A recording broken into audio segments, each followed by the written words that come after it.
Okay, our next speaker is Sachin Chheda. He is the director of the Fair Elections Project and a partner at Nation Consulting. He has more than 20 years of political and issue campaign experience in Wisconsin and in Missouri on both federal and state races. He has worked as an aide to Governor Jim Doyle and for Wisconsin Citizen Action way back when. He's worked for Congresswoman Tammy Baldwin, the Democratic Party of Wisconsin. He was, in fact, a former Milwaukee County Party chair, and the University of Wisconsin, among others. So please welcome Sachin Chheda to explain all of this litigation and what it means.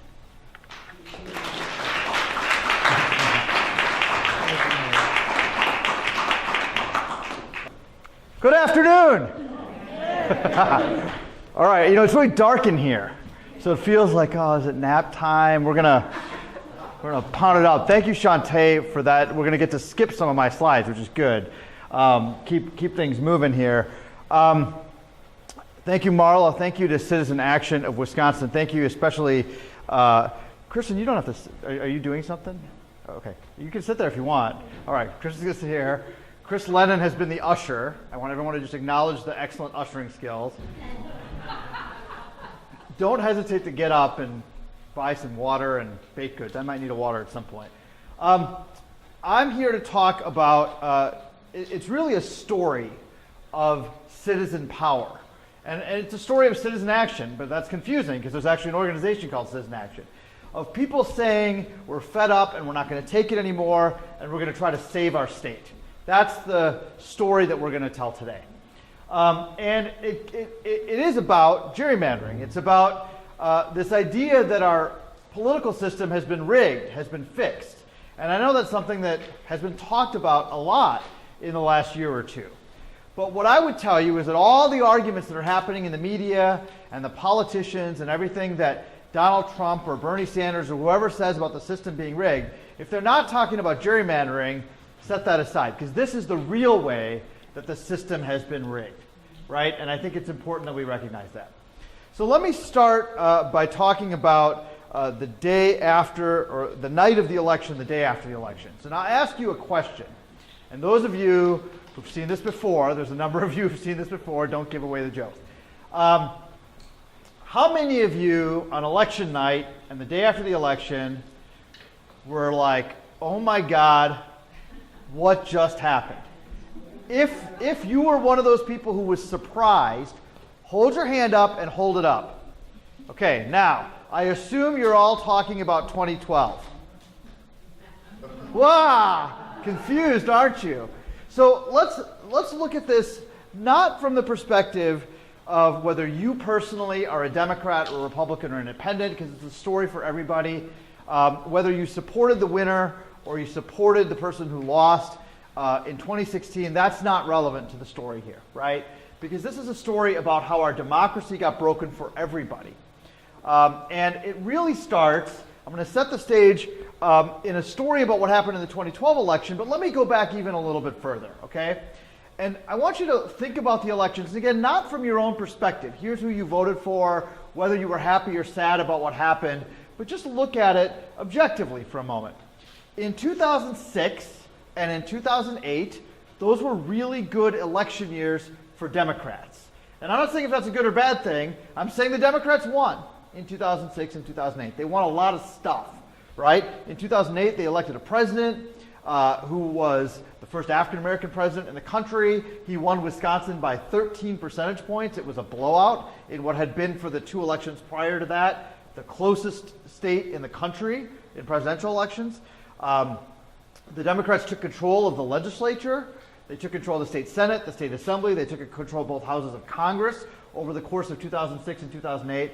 And so when we set the stage, we say, look, the Democrats were in power going into the 2010 election, right? And then the 2010 election happened. And it was a really good election for Republicans. And it was, from a global perspective, big picture, what we would consider in America a fair election. Now, I'm not going to be able to get into all of the ways that elections can be made unfair by secret corporate spending or changing the rules around who can vote and who can't vote, or what are the rules around voting, or whether or not you can register to vote on election day. Those are all debates that are happening. I have strong feelings about those issues. You might as well. But we're going to talk about what they did with the maps and the massive effect that the maps themselves had on the election. So in 2010, if we assume that there was a fair election, the Republicans did win about 250,000 more votes in the assembly than the Democrats. Now remember, Shantae said there were 99 assembly districts in Wisconsin. There are about 2 million voters. So they got a lot more votes. And they won the gubernatorial election. They won a U.S. Senate election. It was a big year for Republicans. Because they got all those more votes, they got 60 seats out of 99 in the assembly, and the Democrats got 39. And that was a rational result. The Republicans got more votes, they got more seats, right?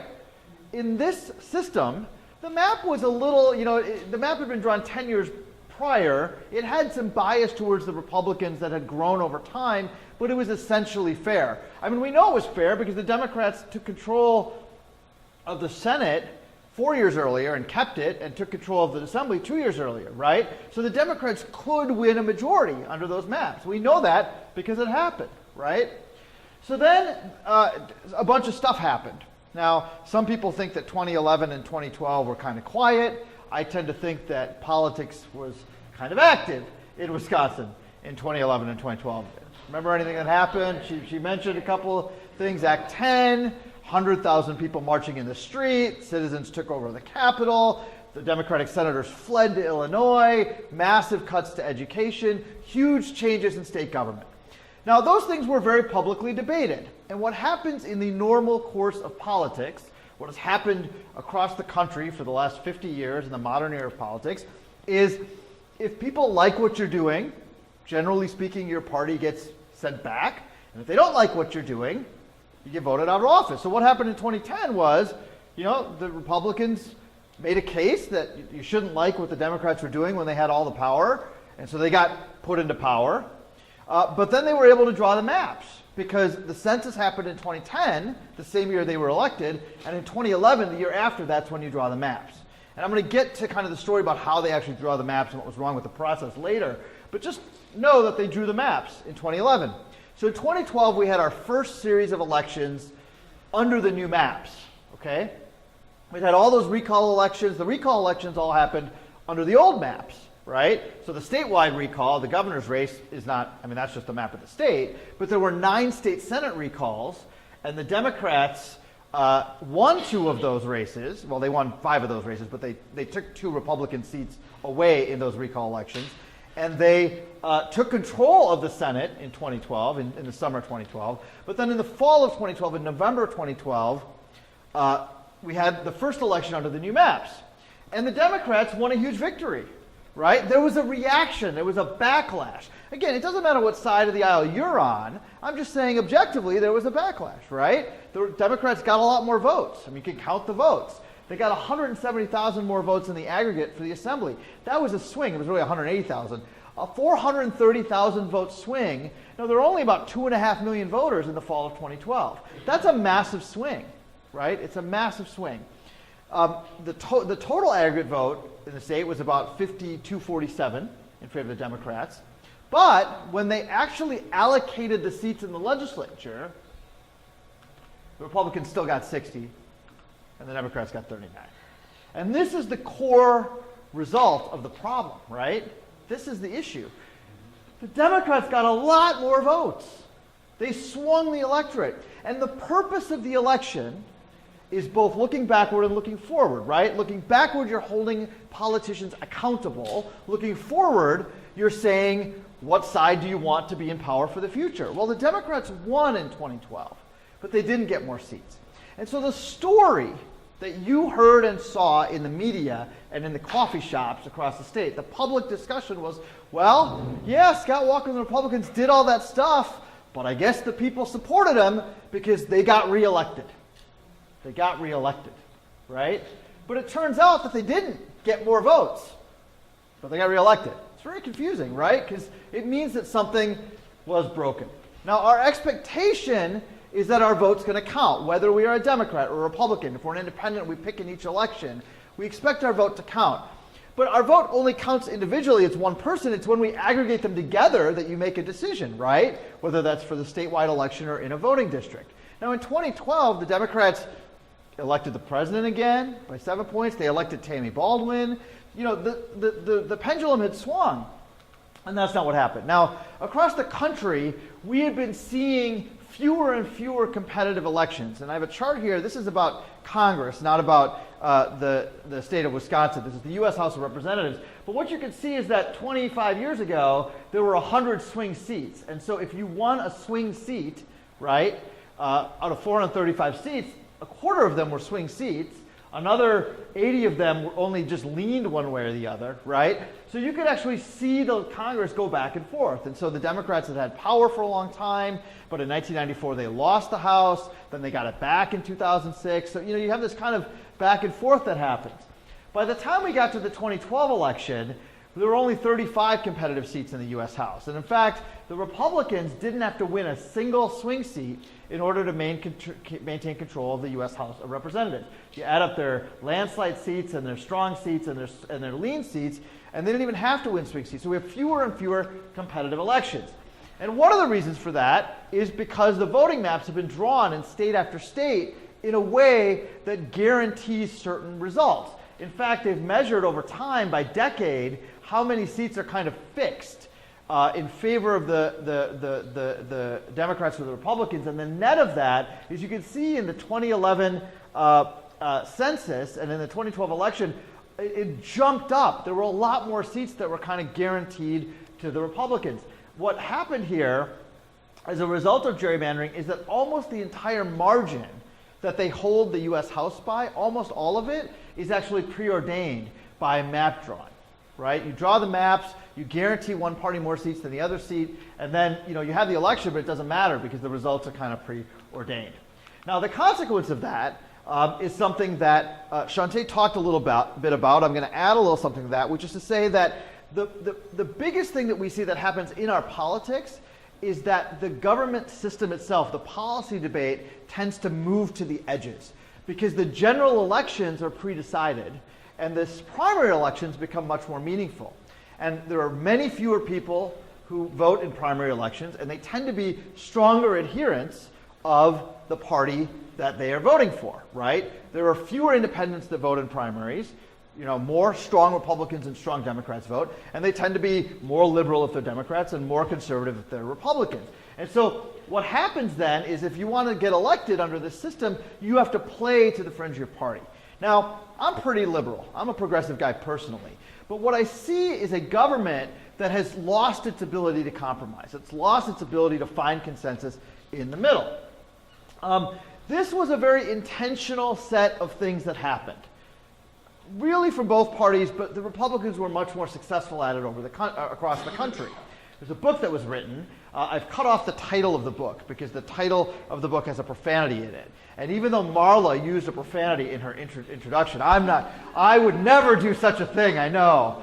People don't believe that. It was a noun. People actually don't believe that about me, that I wouldn't use a profanity. This is just a singular moment that I'm not using a profanity. But if you imagine a rodent doing inappropriate things, or appropriate depending on how you say it, that's the name of the book. But the author's David Daley. You can look it up. And what David outlined, I've met David a number of times, is a story about how the Republicans in 2009 and 2010 embarked upon a plan not just to win the election on the issues that they cared about, but to actually target seats and pour resources into seats for the purpose of gaining control of the map drawing process, right? All of this is intentional. This didn't happen organically. It didn't happen naturally. And the reason I say that is because, when people find out that I'm engaged in politics as an activist and professionally, they'll say, the Republicans are ascendant now, but it'll swing back. It always does, right? That's what they say. Or that's in Wisconsin. In Illinois, they say, well, the Democrats are in power now, but it'll swing back. It always does. But when you rig the maps, that pendulum effect, that natural correction in our politics gets thrown out the window. It doesn't happen, right? It breaks the political system because that accountability actually doesn't happen. Now, Gerrymandering took place a long time ago. There's a whole story here. Shantae talked about this, so I'm going to skip this. There's all kinds of crazy looking maps. But I want to be clear that the maps don't have to look funny, right? Gerrymandering, and Shantae used this definition, the maps don't have to look funny for it to be gerrymandering, right? The definition that we want to use is that we're trying to establish political advantage for a particular party or group by manipulating the lines, right? And sometimes the lines don't look funny. I have this map of Illinois, and if you look at this district, it actually, I know it's a little hard to see, it doesn't look that funny, this district doesn't look that funny, this district looks pretty normal. There's not a lot of jagged lines that kind of reach around, but this map is heavily gerrymandered in favor of the Democrats in Illinois. So our focus then is not to be concerned about funny shapes, but to be concerned about the misalignment of votes and seats, right? That if one party gets more votes, we think they should get more seats. If the other party gets more votes, we think they should get more seats. And we don't think that that's proportional. I'm not saying if you get 54% of the vote aggregate, you should get 54% of the seats. We have districts. We have 99 districts, right? And so if one party's getting more votes, they're actually going to win more seats than their percentage of the vote, right? Which is why when the Republicans didn't get 60% of the vote in 2010, but they got 60% of the seats. That was actually the right result, right? There's a little bit of an exponential effect. You get 52 or 53% of the vote, you might get 60 seats. You get 58% of the vote, you might get 70 seats. That's okay, right? But what we want is partisan symmetry.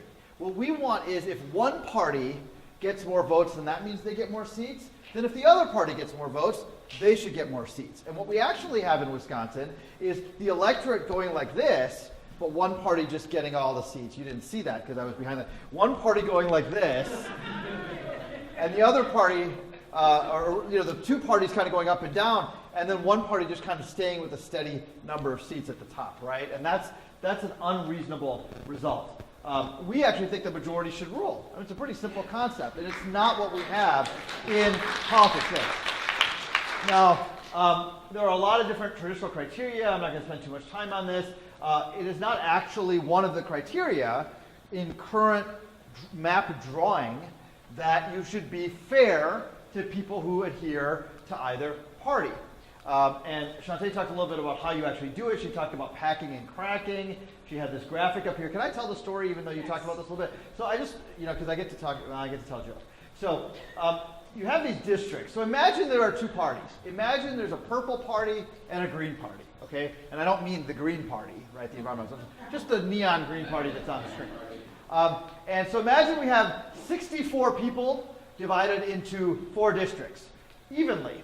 Now this is very similar to Wisconsin. Not every state has an equal number of adherents of both parties, but it does apply in Wisconsin, and the principle applies even in states where the populations aren't evenly distributed. In Wisconsin, they are evenly distributed. So what happens in this district up here on the left is, let's say the purple candidate is a really good candidate.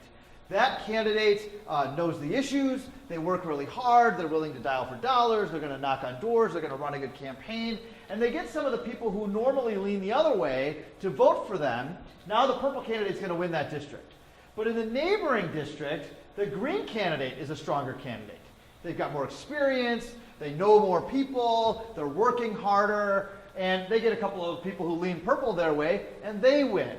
What happens in these kinds of districts is the campaign matters, the candidate matters, the issues matter, right? The political process will actually work, right? Because you take all of those inputs and then the right candidate is going to win. Now, we may not like that candidate, but the candidate who gets the most votes is actually going to get elected, right? What happens when you draw the lines in a funny way, and I don't mean in a funny shape, but I mean with the purpose of actually putting people in this district or that district, is you actually pre-decide the election. So look at this U-shaped district right here on the bottom left. There's a lot more green voters packed into that district, right? A ton of them. The green candidate in that district is actually a terrible candidate. They're dumb, they don't show up, they're not connected to the community that they live in, they don't even shower every day. But there's so many green voters who are just going to vote for the green candidate that they don't get enough, the purple candidate who's a lot better doesn't get enough of those green voters to come over, and the green candidate wins, right? So they're going to get that one seat. But in the other districts, the green voters are cracked. And what that means is there's more purple voters, but not as many more purple voters as there are here, right? So they're numerically greater, but not to the greater degree, right? So in that bottom left district, the number of green voters is way up here.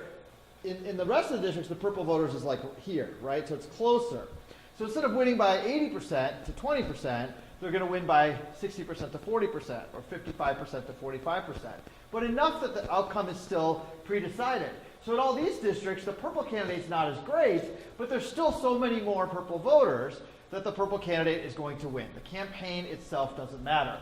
I can look at that map and say 3 purple candidates are going to win and 1 green candidate is going to win. And nothing else matters. Candidates don't matter, money doesn't matter, votes don't matter, campaigns don't matter, issues don't matter. All that matters is that the map decided who was going to vote. And that is what we have in Wisconsin. That's what we have in Wisconsin, in the Senate and in the Assembly. We have maps that predetermine in the vast majority of districts who is going to win. And so the district allocation is going to only change hands in a very narrow band of possibilities. The Republicans are always going to have between 59 and 66, 65 seats, and the Democrats are always going to have the rest of them, no matter what happens in the electorate. Now, what do we do? So what's the implication of that? And I'm going to talk about what we have to do about it. So majorities can't win. The incumbents are protected. Elections don't matter. Politicians don't have to pay attention to their constituents. So here's what these photographs at the bottom are about. So right here, this is a woman named Wendy Sue Johnson. She's a plaintiff in our lawsuit. I'm going to talk about the lawsuit in a second. And she was a school board member in Eau Claire. She was elected to the school board.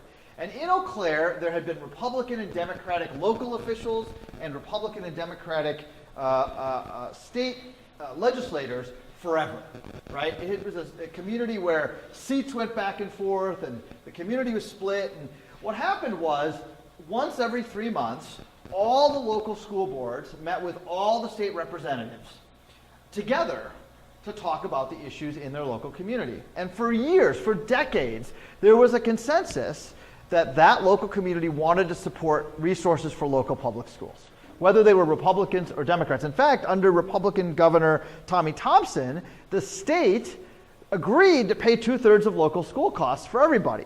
Now, there was some discussion, continues to be some discussion about the limits on teacher pay that were put into place, and we can disagree on that policy, but the fundamental belief from both parties was invest in public schools. That was the fundamental starting point of the belief.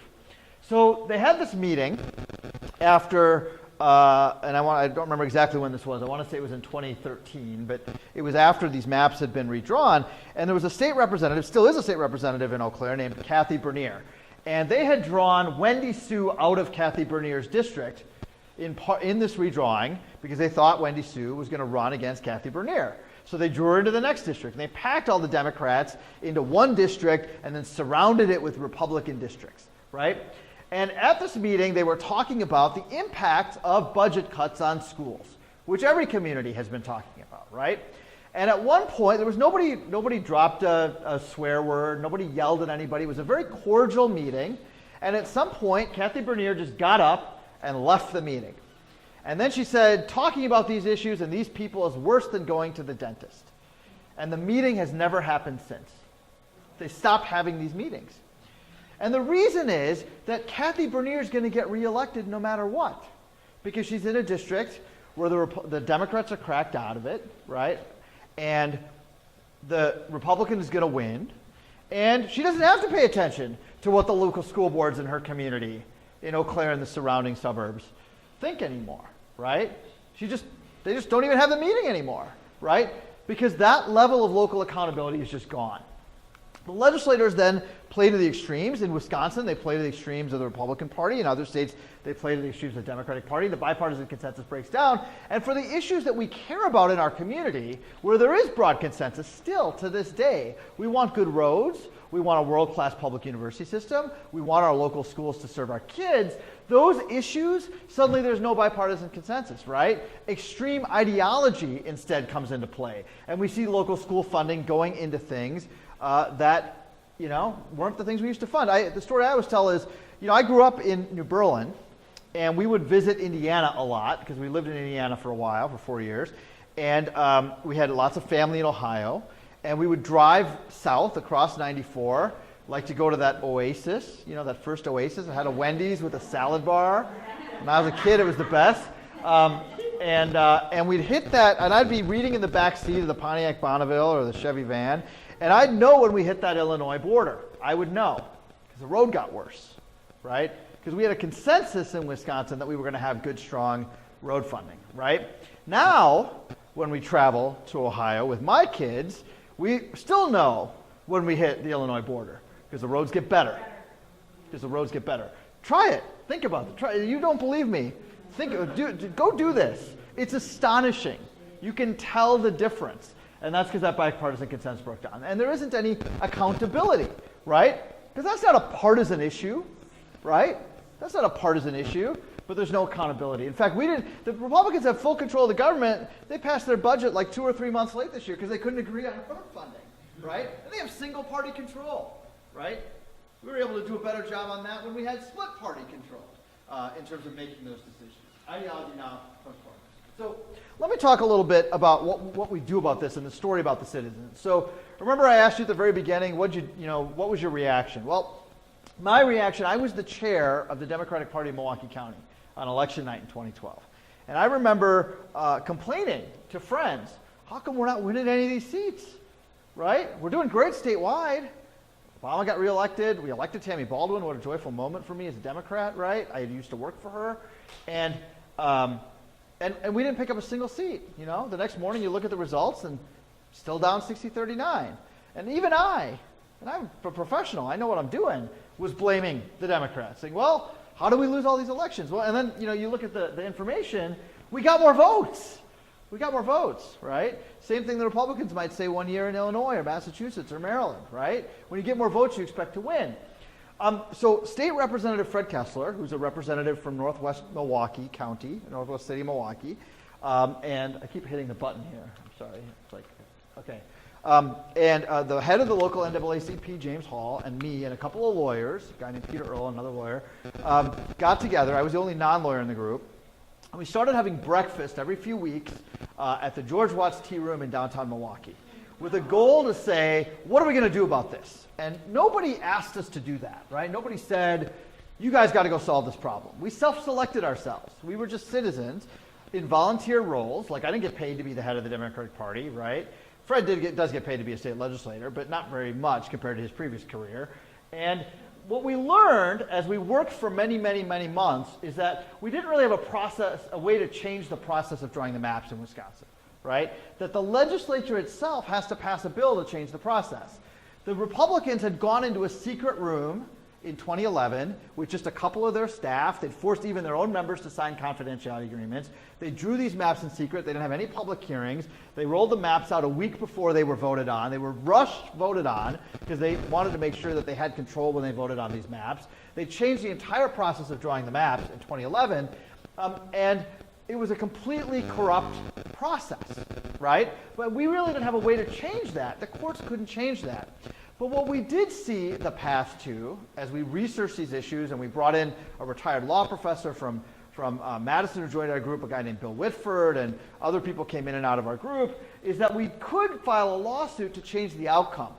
To just say, look, the map is unfair, and it violates basic constitutional principles of the right to vote and the right to associate with people who agree with us and for us to be able to elect a majority. So let's file a lawsuit, and even if the lawsuit doesn't win, we're going to change the conversation we're having in Wisconsin, right? Because I'll tell you what, there weren't town halls happening on Saturday afternoons in 2013 with 20 people showing up, or we've had as many as 175 at some of our town halls, right? Talking about this issue. We wanted to actually inject the issue of map rigging into the public conversation and get people to understand that when they go and vote, that we want that vote to be meaningful for everybody, right? And so we even said, we're kind of joking, hey, we'll take this thing to the Supreme Court if we have to, right? Now, when we looked at the law, I'm going to stand over here for a little bit because you guys haven't seen me as well.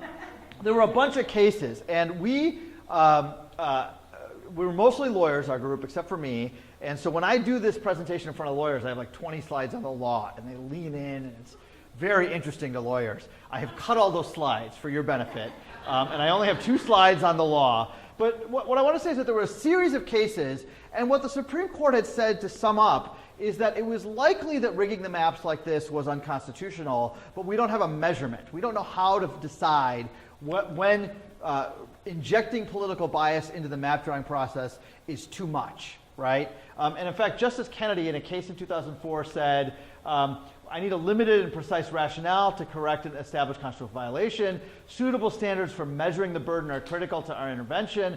That a workable standard for measuring a gerrymander's burden on representational rights has not yet emerged doesn't mean that one won't emerge in the future. And what lawyers said is this is an invitation. Find a lawsuit that has the facts on the ground where the maps have been rigged, and give us a standard, give us a test that we can use. So we, in 2014, we'd been working for about a year and a half, we were introduced to a law professor from the University of Chicago named Nick Stephanopoulos. And we invited him to a meeting of the Tea Room Group. We didn't even have a name, we were just the Tea Room Group. And he said, come on up, we've read your paper. He wrote a paper on how you can end gerrymandering by proposing a measurement, right? And he brought along his then girlfriend, now wife, named Ruth Greenwood, another brilliant lawyer, as is Nick, and she happened to be the voting rights director for a nonprofit based in Chicago. And they came up, and she has even more energy than me, and we figured out that we had all the things we needed to address what was being asked for in that Veith case, and we should file a lawsuit. And this was in July of 2014. And we had been working for more than a year to try to figure this out. And it took us another year to recruit plaintiffs. I'll get this out. So his thing was the efficiency gap. It's a measure of partisan symmetry. So remember I said we don't want proportional representation, we want partisan symmetry, where both parties were treated equally. And he actually created a formula, a math formula that you could apply to a map. You could actually test a map with math in a spreadsheet, and you could measure partisan symmetry. And that kind of gave us the root to create a test. And so we filed a case. We had plaintiffs that we'd recruited from all over the state, and lawyers that we'd recruited, and we hired experts. And the case, and this retired law professor who joined our group, Bill Whitford, became the lead plaintiff. And we filed a case. And we filed it in federal court. We'd raised enough money. Some of the lawyers were working for free. And we're like, we're going to the Supreme Court. And people still kind of looked at us like, uh-huh. Now, at this point, there had been a number of efforts, but it had been 30 years since a case had even passed a motion to dismiss. A case hadn't even gotten past a motion to dismiss on partisan gerrymandering in 30 years when we filed this case, right? So people thought we were a little bit, what's the word when you fly a trial balloon or whatever. So what we decided we wanted when we filed this case is, how much time do I have left? I have 15 left? Okay, thank you. Is that we wanted a solution that was a 3-part test, and it included this thing called the efficiency gap as the measurement, but the test actually had 3 parts because that's what they used to measure racial gerrymandering, which is already known to be unconstitutional. There have been a series of cases since the 60s. We know you can't draw maps to exclude people based on their race.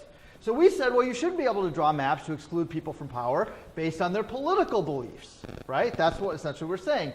But if we keep the case doctrinally incremental, those are big words, if we keep the test similar to a previous test, then we're not asking the justices to go so far, right? We're just asking to make a little change in the law, right?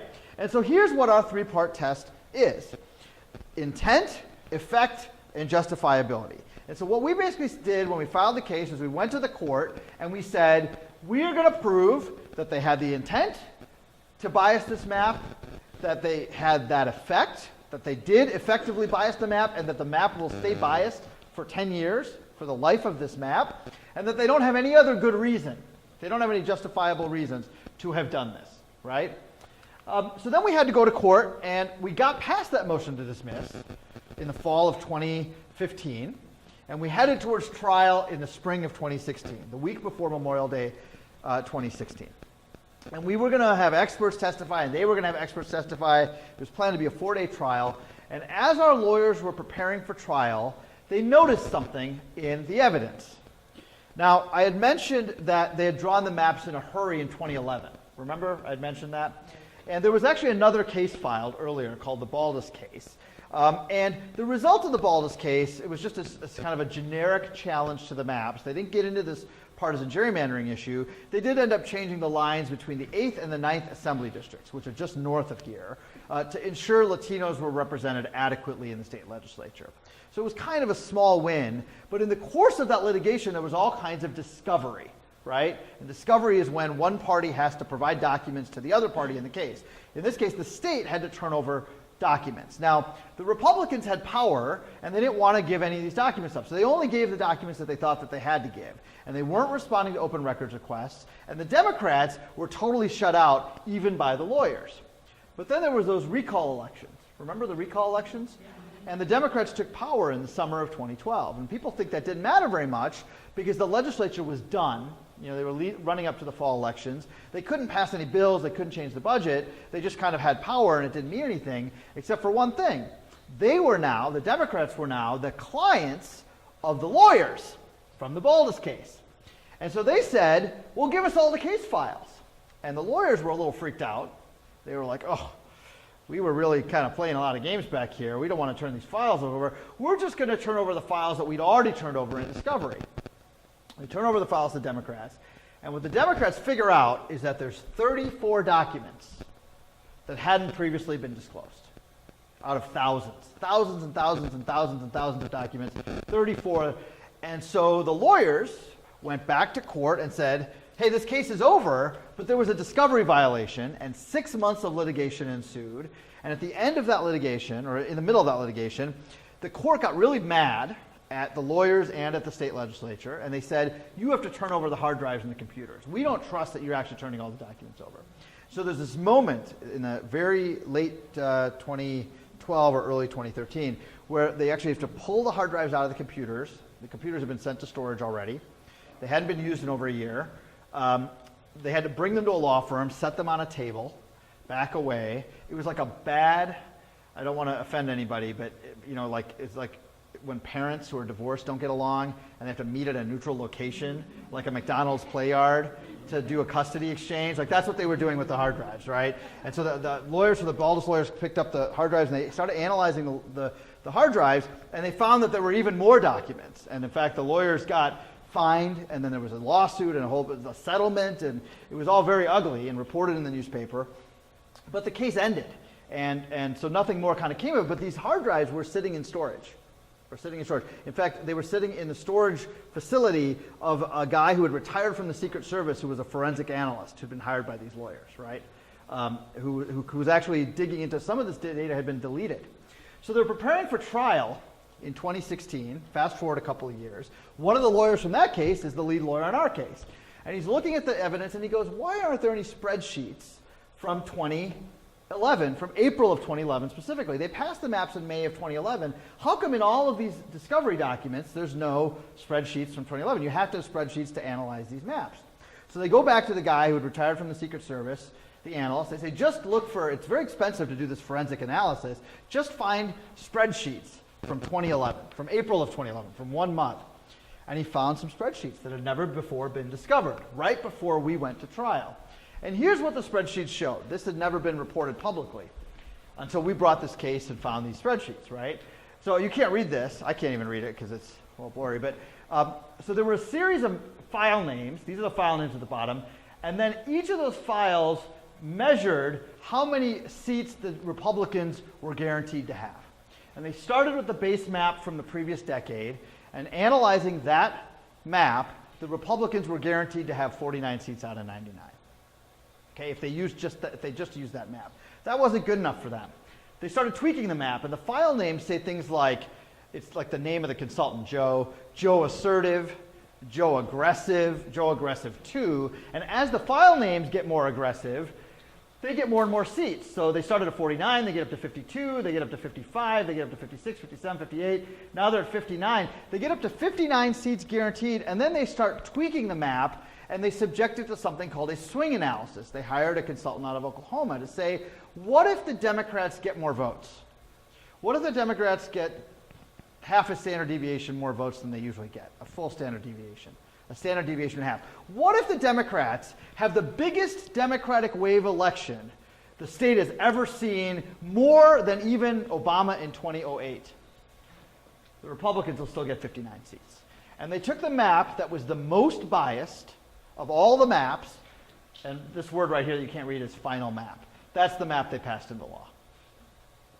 And they hid all of this evidence, despite federal discovery orders, despite open records requests, despite their clients asking for the information. We had to dig this out, and we presented this evidence for the first time publicly at trial. What the court said in response was, and this is very soft language, but it's not in the context of legal cases, it's clear the drafters were concerned with and convinced of the durability of their play. That's what the Reagan-appointed federal judge who oversaw our trial, one of the three, wrote in this case. We also had another expert measure whether how our map compared to all the other maps that have been drawn. Now, in the 1960s, maps, there was a constitutional series of cases where maps had to become equal population. Districts didn't have to be equal population before the 1960s in most states. So we look at the modern era, the 70s, 80s, 90s, 2000s, and 2010s. Over those 50 years, we measured hundreds and hundreds of redistricting plans. And by one measure, Wisconsin had the most biased map in modern American political history. By another measure, it had the fourth worst bias in modern American political history. And what the court said was, 5 minutes, the court said was that Act 43 achieved the intended effect. It secured for Republicans that lasting assembly majority. So this is all evidence that we produced at trial. This isn't just opinion, right? This is evidence, mathematical, scientific evidence.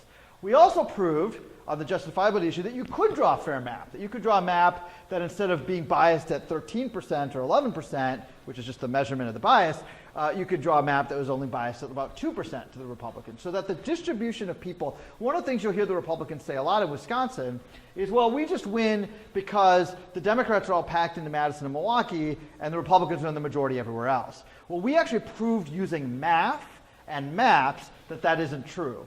We actually measured it. We had an expert come in, and I don't even know what the measurement is called. It's like Logan's eye or something is the measurement of distribution. And we proved that actually for every Madison or Milwaukee, there's a Waukesha County or a Washington County that has lots of Republicans. But when you look at it statewide in the aggregate, we're actually distributed pretty evenly in Wisconsin. And we proved that, so don't believe that talking point. And the judges said that the case, what they did wasn't justifiable. Now, if we win, right, if we win the case, it's an outcome-based win, not a process-based win. It doesn't change who draws the map, but it ensures that the maps will be fairer. Now, it doesn't mean that the maps will be fair. There will always be some political bias in a map that's drawn by politicians, right? But we want to limit the roughest edges of that. We want to make the maps fairer, right? But even if we don't win, we have events like this. We've injected this conversation into the public mainstream, right? We've actually done, we've looked at some polling, some of which was released this week, that says people actually are much more aware of this issue than you'd think, and they blame gerrymandering correctly for why our political system doesn't seem to work in Wisconsin. So by filing the case, we catalyze this public conversation, even if we don't end up winning the case. And we engage people, and we get people to talk about this issue as an important political issue. Now, here's the good news. At least at trial, we won. This is where you applaud. That group of citizens who came together in a tea room and said, you know what? You can fight City Hall. We're sick of it, and we're not going to take it anymore. All those cliches. We won the case. And the state appealed, and we actually went to the Supreme Court. Right? And people kind of laughed at us sometimes, right? Like, are you still having those meetings over at George Watts's? You're going to go to the Supreme Court? Well, October 3rd, I sat in the Supreme Court chambers, and I watched the oral argument. The state is still fighting us. They still don't want our win to hold up.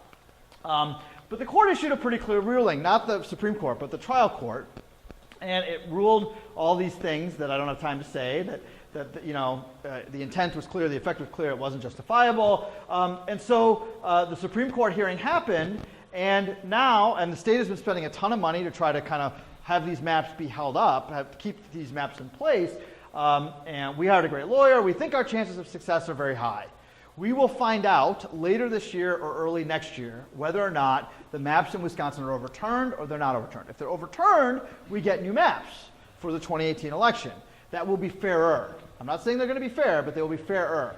And we set a national standard, hopefully, so that those Republicans who've been disenfranchised in Massachusetts and Rhode Island and Illinois, they're going to get fair maps. And the Democrats who got disenfranchised in Ohio and Pennsylvania and Michigan, they're going to get fair maps, right? The idea here is we want democracy to work everywhere. That's our goal. That's our goal. Now, our expectations should be, thank you, our expectations should be realistic. This doesn't solve all the problems, right? There still will be some gerrymandering. We hope to just eliminate the most extreme cases. Campaigns, we want to get back to the place where campaigns are won because of shoe leather and hard work, right? We want candidates to have to make the case to the voters.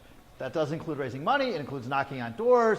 It includes sending direct mail and having advertisements and, having qualified candidates, right?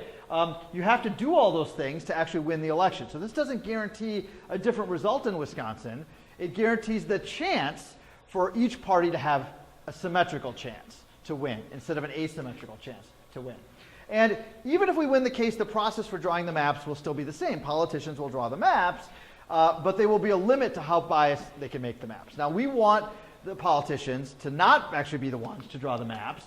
And so that's where, even though we have a legal case, you can take action. Shantae talked about this, right? She talked about those bills. If we can shame them, right? And if we can elect legislators next year who believe in independent drawing of the maps, we can get fair maps. And that includes Democrats and Republicans who do believe that. We want to hold them accountable for spending all this. They've spent millions of dollars of taxpayer money to draw and defend these maps. They continue to spend tens of thousands, hundreds of thousands of dollars on outside lawyers and at the Attorney General's office to defend these unfair maps. Let's hold them accountable for that. And we have a campaign that Citizen Action has been in the lead of. I'm a Citizen Action member as well. Along with our Fair Maps Coalition, which is 11 groups and growing across the state, to get county boards to pass resolutions, which, are you going to talk about that a little bit? Let me say one thing about that. Marla's going to talk about a little bit more. The counties that have passed these resolutions, there have been more than 30 so far, are 2/3 counties that voted for Trump, and the average vote in those county boards is like 3-1 in favor of passing these resolutions. Those local officials are conservatives, right? This is not an issue that only liberals and Democrats care about. This is an issue that voters of all stripes care about. And it is something that's resonant to people, whatever their political background, right? Our co-chairs, so when we launched the lawsuit, we created this thing called the Fair Elections Project, which I'm now the director of. I work part-time as the director of the Fair Elections Project. Our co-chairs are a former Senate Majority Leader who was a Republican and a former Senate Majority Leader who was a Democrat. So we've been bipartisan from the beginning, and we've been arguing this as a national issue that should be bipartisan. So we also need you to support the Fair Elections Project. And that's my presentation. And I was on time. Kristen is looking at me. She's looking at me like, you were on time. I'm surprised. There's one question. Should I take a question? We have time for questions. Okay, yes. How does the new Supreme Court make It doesn't have an impact. So the person who wrote the decision in the Veith case in 2004 was Anthony Kennedy. And what he said in that case was, I think partisan gerrymandering is unconstitutional if it's too extreme, but I'm not going to find this map that we're litigating right now in Pennsylvania, which is what they were talking about then, unconstitutional because I don't know what the test and the standard should be. He's still on the court, right? He's 80, but he's still on the court 13, 14 years later. When we filed the case, Antonin Scalia was alive. Now, they replaced Antonin Scalia with Robert Gorsuch, who was not a pleasant participant in the oral argument in October. I don't think we have his vote. But we didn't need his vote before. We have to get Kennedy's vote. The entire case was designed to appeal to Kennedy to say, you issued this call. We are now answering that call. It's time for you to vote with 4 of your colleagues.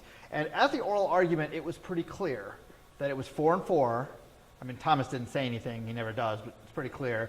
And that Kennedy was the one we're trying to... Now, we can read the tea leaves and say we're hopeful based on what he said at oral argument, but until we get a decision, we don't know. So, yeah. When you win the case and we have the new standard in place, there'll still be computers doing these maps. So what would you recommend, or what do you view as the likely efficiency gap that people will have to go for that? Right. I think there's two different possible. There's an infinite number of possible scenarios, but let me talk about kind of two that I think are very likely. The legislature is still responsible for drawing this map.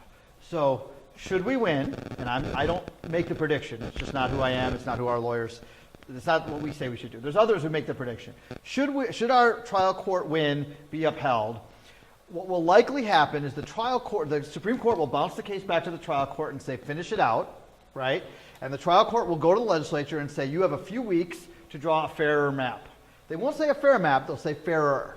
And what we've talked about is a threshold of 6 or 7%. So what that means is that the map would be biased towards Republicans to half the degree that it's currently biased, right? Did you run the models to see with 6 or 7% what the likely outcome would be?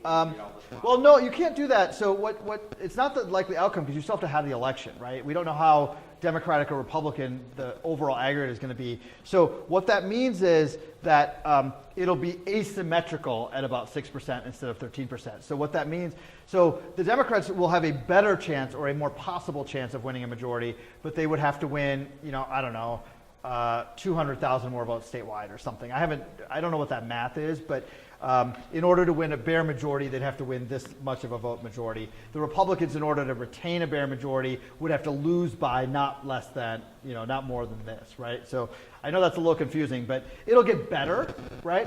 Now that assumes that the legislature can agree on a new map in whatever very quick timeline the court gives them and that the governor signs that map. There's another scenario in which they're just unable to do that. They refuse to do it, or they're just unable to come to agreement because they'd kind of be sacrificing some of their members, right? There's some districts that are clearly going to be fairer, right, that aren't fair right now. And that's a hard political decision to make. So it's also possible that the court then will be forced to impose a map, right, that some other third party draws or that they draw themselves by hiring experts or something like that. That map would be even fairer, right? I would be surprised if a map drawn by the court would have more than a 3% gap, right, just based on experience. Now, it's possible to draw a map that's 1 or 2 or 3% biased, right? It's hard to draw a map that's 0% bias, but it's clearly rigged if you draw a map that's 5 or 6 or 7% biased, right, under the efficiency gap standard. So I think we're going to get a fairer map if we win, and I think that we'll have that map for 2018. Now, I don't know how long the Supreme Court's going to take. The longer they take, the less time we have to implement the map for candidates to be found, put campaigns together. So we're hoping it's early in 2018, not in mid-2018. Why don't I take one more question, and then we'll move on to the next question. I guess I just have a general question. Having voted for several years and been involved and having kids, my own kids ask me a lot of questions, what is happening? What are psychologists and sociologists going to write about us? The whole country's gone crap crazy. Now, I look back and when Clinton was in the office, well, things were kind of casual. And not that things weren't, there was a lot of improvement, but people were going forward. There didn't seem to be all this discontent between the neighbors, the parties, the racial issues were maybe, and then what, was this all coming about? Were the Koch brothers cooking all this up and all of a sudden, bam, so I'm going to give you an opinion. Okay, I'm not going to give you something based in scientific knowledge. Well, but let me give you my opinion, and then this will be a good transition to what Marl's going to talk about. My opinion is this. People can sense intuitively that our political system is broken and that their voices don't count. And people of all stripes believe that. And it's true, right? It is somewhat more true in Wisconsin for moderates of both parties. It is also somewhat more true for Democrats generally in Wisconsin. And conservative Republicans' voices are overrepresented in our current political system. But in other states, right, Massachusetts, Rhode Island, et cetera, where Democrats have gerrymandered the maps, the Republicans are shut out. And so where I think, when I hear, look, there's always political discontent, there's always political argument. The reason is that the outlet of an election that's fair and reflects the will of the electorate, right, doesn't exist. When people were discontented in 2008 and the economy was crashing, they elected a president of a different party. The people did, right? And so people were like, hey, we can make a difference. We can make a change, right? And then when they didn't like what happened when the Democrats were in charge, they elected a bunch of Republicans in 2010. And the people said, We can make a change, right? And then when they didn't like what the Republicans were doing in 2011 and 2012, and they voted for change, they didn't get that change, right? And so I think there's a general understanding that there's a problem. It's hard to draw the connection to map drawing for the average person. I mean, I don't want to be patronizing, right? But like, this is a little bit of a technical issue, right? So how do you get people to understand that the political process is being manipulated, and that this manipulation is the one that's having the greatest effect? It's not fake news on the internet, right? It's not even campaign finance reform. I think voter ID is having an impact. I don't think it's having as much of an impact as this, right? Just conceptually. And our electorate is divided, right? The presidential election in Wisconsin was decided by 22,000 votes. We are a 50-50 state. Now, we can live with being a 50-50 state. We were 50-50 in 2000. We were 50-50 in 2004, right? But there wasn't this level of discontent. And people didn't agree with the policy, but they didn't believe the system was totally broken because, you know what? George Bush won those elections. Well, he won the 2004 election, but, you know, the process, the 2000 was an anomaly, right? He did win the 2004 election. I really do actually believe that, right? So, and in 2008, Obama won, and so he took over, right? And so, like, those kinds of things actually help to build people's confidence in the political system, and gerrymandering takes that confidence away because it actually makes the system not work, right? And that's why we have to end this So that's practice. what's driving this sudden fear of. I think that's everything and- I think that's a huge driver, not but a one huge of them. driver of the change, is that the political system is less responsive to the people today because of map rigging. Because the incidence of map rigging has gone up so dramatically. I've talked about Wisconsin, but this is happening all over the country. And it's so, remember that chart I showed with the hundreds of maps?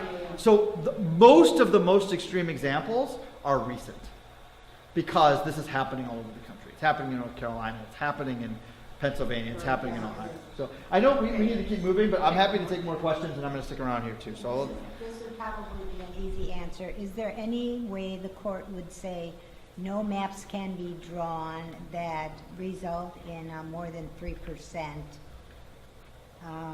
disparity? yeah, no, that's what we've asked them to do. We've asked them to set a standard. Not 3% is probably too low. We've asked them to set a Okay. standard at 6 or 7%. Okay. And that would lop off all of the worst case examples, right?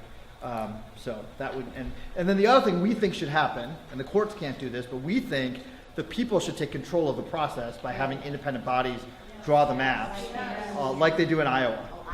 And so we'll talk more about that. Thank you very much.